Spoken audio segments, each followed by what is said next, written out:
बिस्मिल्लाहिर्रहमानिर्रहीम। नाज़रीन अस्सलाम वालेकुम, मैं हूँ इमरान वसीम।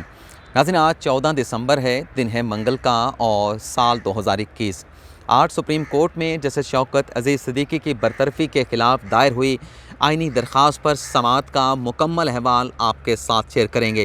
नाज़रीन आज की अदालती कार्रवाई में 3 अहम डेवलपमेंट्स हुई हैं। एक डेवलपमेंट तो ये हुई कि आज की अदालती कार्रवाई के अख्ताम पर 5 रुकनी लार्जर बेंच के सरबराह जस्टिस सुमरता बंदयाल ने शौकत अज़ीज़ सिद्दीकी के वकील हामिद खान से 3 सवाल पूछे हैं और ये कहा गया है कि आइंदा समाअत पर इन 3 सवालों का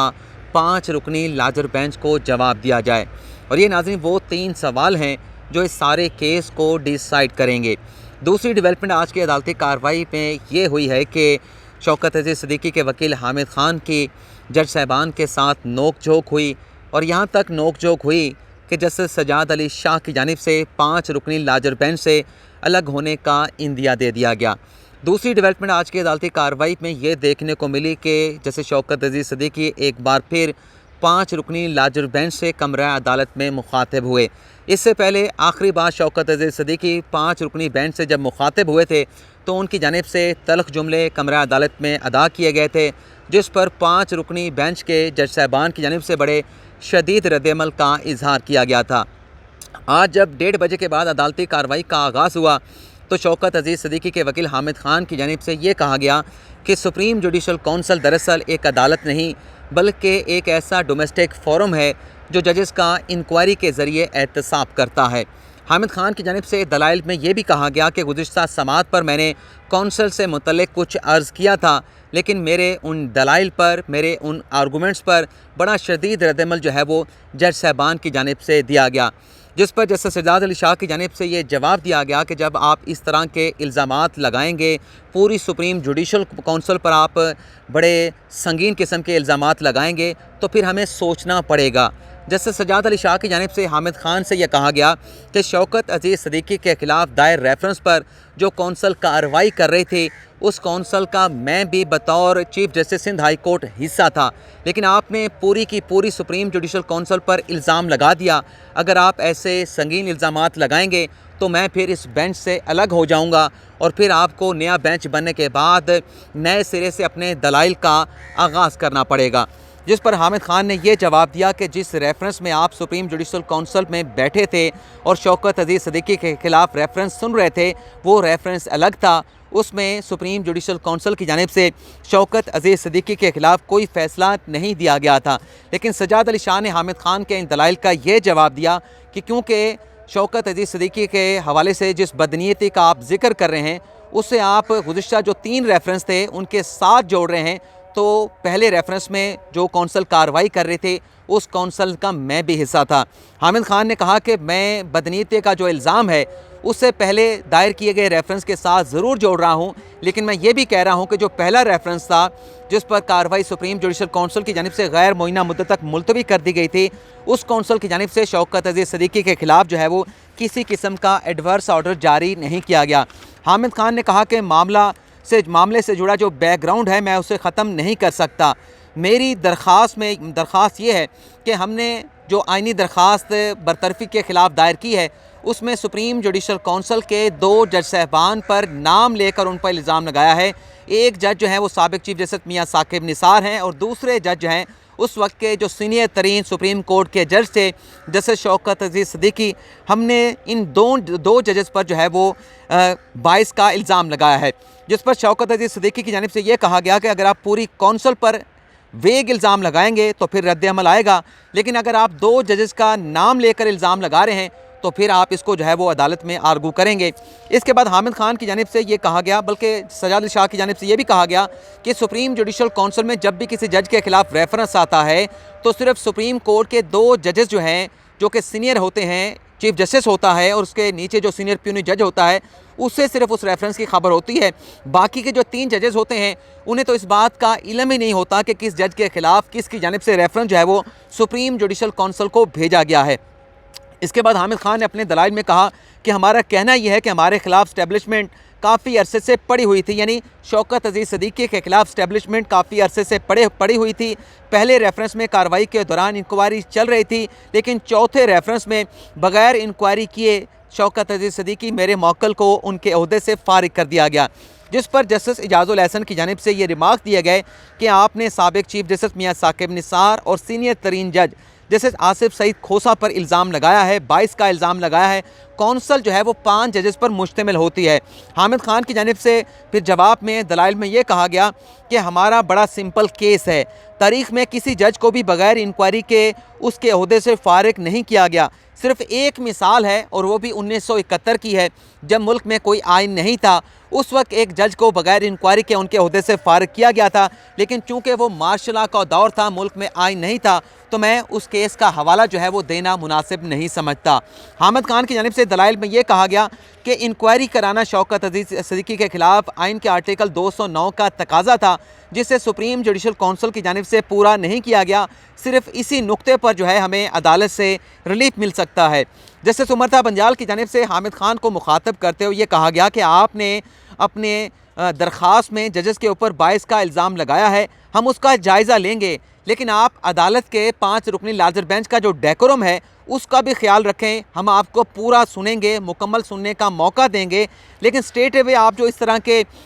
इल्ज़ाम लगा देते हैं, इससे कम अज़ कम आप जो है वो एहतियात बरतें या गुरेज़ करें। शौकत अजीज़ सिद्दीकी इसके बाद जो है वो रोस्टम पर आ गए और उनकी जानिब से कहा गया कि तमाम जो बेंच के 5 मेंबरान हैं, मैं इनका बड़ा एहतराम करता हूँ और इस बेंच के किसी जज पर किसी किस्म का मुझे कोई शुबा नहीं है, और खारिज मेरी दरख्वास्त अगर खारिज भी हो जाती है तो तब भी मैं इस बेंच के किसी रुकन पर किसी किस्म का इल्ज़ाम नहीं लगाऊंगा। अदलिया की बेतौकीरी करने वाला शौकत अजीज़ सिद्दीकी ने कहा कि मैं आखिरी इंसान हूँगा। इसके बाद वो ये कहकर जो है वो अपनी सीट पर दोबारा बैठ गए और हामिद खान ने सुप्रीम जुडिशल कौंसिल, जिसमें शौकत अजीज़ सिद्दीकी को उनके ओहदे से हटाने की सिफारिश सदर मुमलिकत आरिफ अलवी को भिजवाई गई थी, उसके कुछ हिस्से कमरे अदालत में पढ़ के सुनाए, जिसमें हामिद खान की जानिब से ये कहा गया कि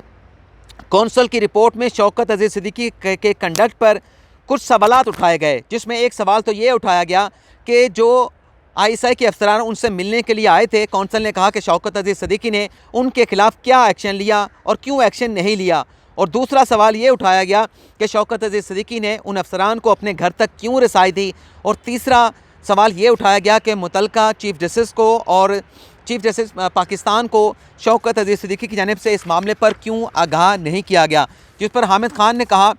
खान ने मज़ीद अपने दलाइल में कहा कि अगर इजाज़त दी जाती तो इंक्वायरी में ये तमाम शवाहिद जो है, इन तमाम सवालों का जवाब दिया जाता। मेरे मौक्कल के ख़िलाफ़ रेफरेंस के दौरान इस्लामाबाद हाई कोर्ट के चीफ जस्टिस अनवर कांसी के ख़िलाफ़ भी रेफरेंस ज़ेर इल्तवा था, लेकिन मेरे ख़िलाफ़ गवाही देने पर इस्लामाबाद हाई कोर्ट के साबिक चीफ जस्टिस अनवर कांसी को उसके ख़िलाफ़ रेफरेंस को खारिज करके नवाजा गया। इंक्वायरी अगर होती और अनवर कांसी पर मुझे जरा करने का मौका दिया जाता, जिसने मेरे मौक्कल के ख़िलाफ़ सुप्रीम जुडिशल कौंसिल में गवाही दी थी, तो बहुत सारी चीज़ें जो है वो रिकॉर्ड पर आ जाती। जिस पर जस्टिस उमर बंदियाल ने ये रिमार्क दिए कि शौकत अजीज़ सिद्दीकी की जानिब से जो ख़त लिखा गया था उस वक्त के चीफ जस्टिस मियाँ साकिब निसार को, वो ख़त जो है वो तकरीर के बाद लिखा गया था। हामिद खान ने कहा कि जो ख़त लिखा गया, ख़त लिखने के बाद शौकत अजीज़ सिद्दीकी को उस रेफरेंस में जो है वो शोकास नोटिस जारी किया गया, और ख़त लिखने से पहले भी शौकत अजीज़ सिद्दीकी की जानिब से उस वक्त के चीफ जस्टिस मियाँ साकिब निसार से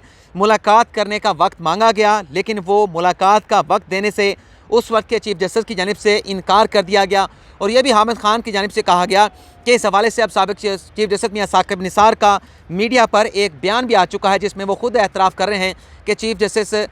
शौकत अजीज़ सिद्दीकी ने मुझसे मुलाकात करने की कोशिश की, लेकिन मैंने उनसे मिलने से इनकार कर दिया। जिस पर जस्टिस उमर बंदियाल ने यह कहा, क्या ख़त में शौकत अजीज़ सिद्दीकी की जानिब से बात लिखी गई थी कि मैंने आपसे मुलाकात करने के लिए कई बार टेलीफोनिकली रब्ता किया, लेकिन आपसे मुझे जो है वो मुलाकात का वक्त नहीं मिल सका। जिस पर हामिद खान ने कहा कि बयान देने का अगर मौका दिया जाता, लेकिन चूँकि बयान देने का मौका नहीं दिया गया, तो ये तमाम चीज़ें, तमाम बातें वाज़ेह नहीं हो सकीं। हामिद खान ने कहा कि कत्ल के मुलज़म को भी सेक्शन 342 का बयान रिकॉर्ड करने का मौका दिया जाता है, लेकिन मेरे मौक्कल को तहरीरी मौक़िफ़ के अलावा ज़बानी बयान देने का मौका जो है कौंसिल में फ़राहम नहीं किया गया। उमर बंदियाल ने कहा कि आपको तहरीरी जवाब देने का मौका दिया गया था, जिस पर हामिद खान ने कहा कि वो शो कास्ट नोटिस का जवाब जो है मेरे मौक्कल से मांगा गया था, और जो स्पीच की शौकत अजीज़ सिद्दीकी ने उससे कोई मिसकंडक्ट का एलिमेंट नहीं निकलता था। जिस पर जस्टिस इजाज़ुल एहसन की जानिब से ये जवाब दिया गया कि स्पीच करना मिसकंडक्ट नहीं है, लेकिन जो तकरीर में कहा गया दरअसल वो मिसकंडक्ट था। इसके बाद हामिद खान ने अपने दलाइल में कहा कि अगर मेरे मौक्कल को बुलाया जाता तो वो वजाहत करते कि 19 जून को उनसे कौन मिलने के लिए आया था और मैंने उनसे क्या कहा था। कौंसल बनाई इसलिए गई थी कि इंक्वायरी की जा सके। कौंसल ने कह दिया कि इल्ज़ाम लगाने के सबूत नहीं दिए गए, लेकिन कौंसल की जानिब से वो सबूत या इल्ज़ामात को साबित करने का मौका भी नहीं दिया गया। सुप्रीम जुडिशल कौंसल ने मेरे मौक्कल का मौक़िफ़ मुस्तरद कर दिया, लेकिन अनवर कांसी जो उस वक्त के chief justice Islamabad high court के, उनका मौक़िफ़ दुरुस्त तस्लीम कर लिया। इंक्वायरी के बगैर कौंसल किस तरह से किसी एक शख्स के मौक़िफ़ को मुस्तरद और दूसरे को एक्सेप्ट कर सकती थी। इंक्वायरी अगर होती तो बहुत सारी चीज़ें रिकॉर्ड पर आ जाती। इसके बाद जैसे हामिद खान को मुखातिब करते हुए जैसे सुमरता बंदियाल की जानिब से कहा गया कि आपने जो भी पॉइंट्स रेज़ किए हैं हम उन तमाम पॉइंट्स को समझ गए हैं। हमें यह लगता है कि सुप्रीम जुडिशल कौंसल आपसे ये तवक्को कर रही थी कि आप पूछे गए सवालों का जवाब देंगे। और वो जैसे सुमरता बंदियाल ने यह भी कहा कि कौंसल ने अपनी रिपोर्ट में लिखा है कि जो इल्ज़ाम लगाए गए उन इल्ज़ामात का जवाब जो है, उन इल्ज़ामात के हवाले से मवाद जो है शौकत अजीज़ सिद्दीकी की जानिब से जो है वो फ़राहम नहीं किया गया। और आगे जैसे सुमरता बंदियाल ने यह भी कहा कि आइनी दरख्वास्त जो आपने दायर की है उसमें भी आपकी जानिब से कोई मवाद जो एलिगेशन शौकत अजीज़ सिद्दीकी की जानिब से लगाए गए उसका मवाद भी जो है वो आइनी दरख्वास्त के साथ लफ़ नहीं किया गया। यानी दो सवाल हो गए जैसे सुमरता बंदियाल के कि एक तो आपने वहाँ पर जो तहरीरी जवाबात जमा कराए सुप्रीम जुडिशल कौंसल में, उसके साथ भी आपने अपने इल्ज़ामात के हवाले से मवाद, दस्तावेज़ात, सबूत फराहम नहीं किए। और उसके बाद बरतरफ़ी जब आपकी हुई तो बरतरफ़ी के ख़िलाफ़ जो आपने आइनी दरख्वास्त दायर की थी उसके साथ भी आपने कोई मवाद नहीं लगाया। इन दोनों सवालों का जवाब आपने आइंदा समात पर देना है। जैसे सुमरता बंदियाल की जानिब से ये भी कहा गया कि सुप्रीम जुडिशल कौंसल की रिपोर्ट है कि बतौर जज आपका जो कंडक्ट है वो बड़ा मोहतात होना चाहिए। सुप्रीम जुडिशल कौंसल के पास मौका था, आप इन सवालों का जवाब वहाँ पर दे सकते थे, लेकिन अब आप इन सवालों को अपने जहन में रखें, इन सवालों का आप हमें जवाब देंगे। आखिरी जो सवाल पूछा गया वो था कि इंक्वायरी, बल्कि मैं रोक लेता हूँ वो मैं देख लूँ कि वो सवाल हाँ जी, आखिरी सवाल जैसे सुमरता बंदियाल ने ये पूछा कि जो आपने दलाइल दिए हैं कि जो तकरीर की गई है शौकत अजीज़ सिद्दीकी की जानिब से उससे मिसकंडक्ट नहीं बनता, तो इस सवाल का भी आप जवाब देंगे कि तकरीर किस तरह से मिसकंडक्ट के ज़ुमरे में नहीं आती। ये नाज़रीन आज की सारी अदालती कार्रवाई रही जिसकी तफसीलात मैंने आपके साथ शेयर कर दी हैं। उम्मीद करते हैं कि आपको पसंद आए होंगी। आपके फ़ीडबैक का इंतज़ार रहेगा। अल्लाह ताला आपका हामी और नासिर हो। दुआओं में याद रखिएगा। अल्लाह हाफ़िज़।